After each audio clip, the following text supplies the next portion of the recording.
Once upon a time in a faraway land, nestled between rolling hills and whispering woods, there existed a magnificent palace. It was a place of grandeur, of opulence, where every stone sang tales of a forgotten age. Yet the palace harbored a secret, a darkness that lay dormant within its heart, waiting for the unwary to awaken it. The palace was famed throughout the land, not just for its imposing structure, but also for the exotic gardens that adorned it. At the very center of these gardens flourished a thick wall of vines, and on those vines there bloomed an abundance of roses, so dazzling, so radiant, that they looked like drops of blood sparkling in the light. Every petal was a crimson masterpiece, each fold and curve whispering tales of a love both passionate and eternal. However, these roses bore the mark of tragedy, for the villagers whispered among themselves that whoever entered the palace never returned. The sprawling halls were eternally silent, echoing with the ghosts of secrets best left buried. They said the palace itself drank the life essence of its visitors, trapping them in an endless slumber.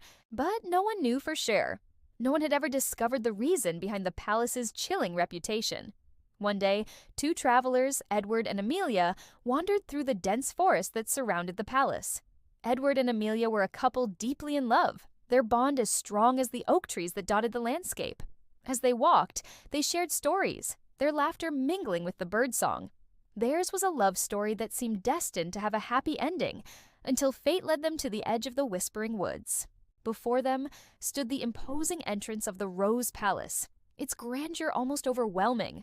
Intricate carvings adorned the archway, each twist and turn hinting at a tale of romance and loss. The sight left them awestruck. "Edward," Amelia whispered, her eyes shining with wonder, "look at these roses. They must be the most beautiful flowers in the world." Edward, always the pragmatist, looked at the roses with a hint of caution in his eyes. He knew the tales, the legends of the Rose Palace, and he couldn't help but worry for his beloved. "Yes," he replied softly, "but beauty this perfect often comes with a prison." His words were a warning, a plea for caution. But Amelia, lost in the spell of the moment, didn't quite hear him. She stepped forward, her fingers reaching out to touch the velvety petals. As she did, a gentle breeze rustled through the leaves overhead, and the sweet fragrance of roses filled the air, enveloping her senses. It was a scent both intoxicating and alluring, promising untold secrets and forgotten dreams. Lost in the aroma, Amelia didn't notice the change in Edward's expression or the subtle shift in the shadows around them. With trembling hands, Amelia pushed open the great doors and stepped inside. The interior of the palace was a spectacle of grandeur.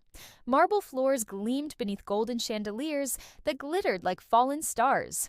Each step echoed in the vast emptiness, a hollow reminder of the palace's haunting silence. The air was thick with the cloying scent of roses and the faintest hint of decay. Edward followed Amelia into the grand hall, his eyes scanning the room for any sign of danger. He wasn't sure what exactly he was looking for, but his gut told him that this place held secrets best left undisturbed. As they ventured deeper into the palace, the whispers grew louder, slithering through the cracks in the walls, weaving tales of love and loss, joy and sorrow. They spoke of a king and queen, their undying love, and a curse that had stolen their happiness. The travelers continued their exploration, each room they entered adding another layer to the palace's enigmatic history. Then they came across a room unlike any they'd seen before. The walls were covered in mirrors, their surfaces shimmering like pools of ink. And in those mirrors, they saw not their own reflections, but glimpses of lives lived and lost within these four walls. There were the king and queen, their faces etched with sorrow, their eyes hollowed by an unseen grief. There were other figures too, faces twisted in pain, bodies frozen in time, forever trapped in the palace's icy grip. Amelia gasped, her fingers flying to her mouth to stifle a scream. "Edward, look," she whispered, her voice trembling. But Edward was already there, his face pale, his eyes wide with a dawning realization. He knew then that the legends were true. The palace wasn't just a relic of the past. It was a living, breathing entity that fed on the hopes and dreams of its visitors. A sudden chill swept through the room, raising goosebumps on their skin. The mirrors rippled, the figures within them shifting and swirling until their forms became grotesque, monstrous parodies of their former selves. With a start, Edward and Amelia turned to flee, but the door behind them had vanished, leaving them trapped in a room with no apparent exit. As if sensing their fear, the figures in the mirrors reached out, their fingers gnarled and twisted, grasping at the travelers like desperate lovers clinging to a fading memory. Panic surged through Amelia. Her heart pounded against her ribs, threatening to burst from her chest. She stumbled back, her eyes darting around the room in search of an escape. But Edward stood rooted to the spot, his gaze locked on the mirrors. In their depths, he saw not monsters, but souls that were trapped within the palace, eternally tormented by their unfinished business, forever bound to the place they once called home. A sob escaped Amelia's lips. She reached out, her fingers brushing against the cold glass. Then, from the corner of her eye, she saw it. A faint glimmer in one of the mirrors, a tiny crack that promised freedom, a way out of this terrifying labyrinth. With newfound determination, Amelia raced toward the mirror, Edward snapping out of his trance and following close behind. As they neared the mirror, the whispers intensified, their voices growing louder, more insistent. "Don't leave us," they cried, their voices echoing through the chamber. "Stay with us forever." But Amelia and Edward pressed on, their resolve hardening with each step. When they reached the mirror, Amelia plunged her hand into the shards. The pain was excruciating, like shards of ice piercing her skin, but she gritted her teeth and pulled her hand back. The mirror around the hole shimmered and rippled, forming a portal that beckoned with the promise of escape.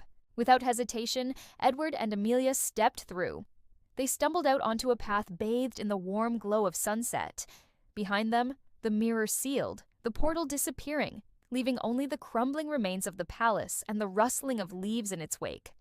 As they made their way through the woods, the air grew lighter, the shadows less menacing. The whispering voices faded into the background, replaced by the soothing melody of birdsong and the gurgling of a nearby stream. Relief washed over them, the oppressive weight of the palace lifting with every step. Yet as the sun dipped below the horizon, casting long shadows across the forest floor, a sense of unease crept back into their hearts. The trees seemed to close in around them, their branches twisting and turning into menacing shapes. The whispers grew louder once more, slithering through the trees, echoing their fear. Edward and Amelia quickened their pace, their earlier confidence shaken. The tranquility of the woods had given way to an eerie stillness, broken only by the sound of their own footsteps. Just when their hope began to dwindle, they spotted a faint glimmer of light in the distance. With renewed determination, they surged forward, the promise of safety spurring them on. As they approached the light, they realized it was the glow of a nearby village. Relief washed over them. They were almost out of the woods, but as they drew closer, the whispers grew more urgent, their voices like nails on a chalkboard, grating against their nerves. "Don't go," they pleaded, their voices echoing with desperation. "Don't leave us." With a start, Edward and Amelia realized the whispers were coming from within their own minds, amplified by the fears that had taken root in their hearts. Ignoring the whispers, they stumbled into the village square, their clothes torn and their faces streaked with dirt and exhaustion. The villagers, startled by the sudden appearance of the travelers, stared at them in surprise. But without hesitation, Edward and Amelia fell to their knees, overcome with relief. They had escaped the clutches of the Rose Palace. Their ordeal had taken a heavy toll, but the bonds of their love and friendship remained unbroken. The villagers, recognizing the haunted look in their eyes, understood without being told of their harrowing experience. They offered the travelers water and food, their voices soft and sympathetic as they listened to the tale of the Rose Palace. And as the moon climbed higher in the sky, casting its silvery glow over the village, they led Edward and Amelia to a cozy inn, promising warmth and rest. As the night wore on, the whispers grew fainter, but they never truly faded away. Edward and Amelia carried the scars of their experience, a constant reminder of the Rose Palace and its eternal allure. Years passed, seasons changed, and the memory of the Rose Palace faded into a distant echo. Edward and Amelia rebuilt their lives, finding solace in each other's love and the support of their friends. They never forgot the horrors of the Rose Palace, but they refused to let it define their future. Instead, they channeled their experience into helping others, guiding lost souls, and offering comfort to those who had suffered similar fates.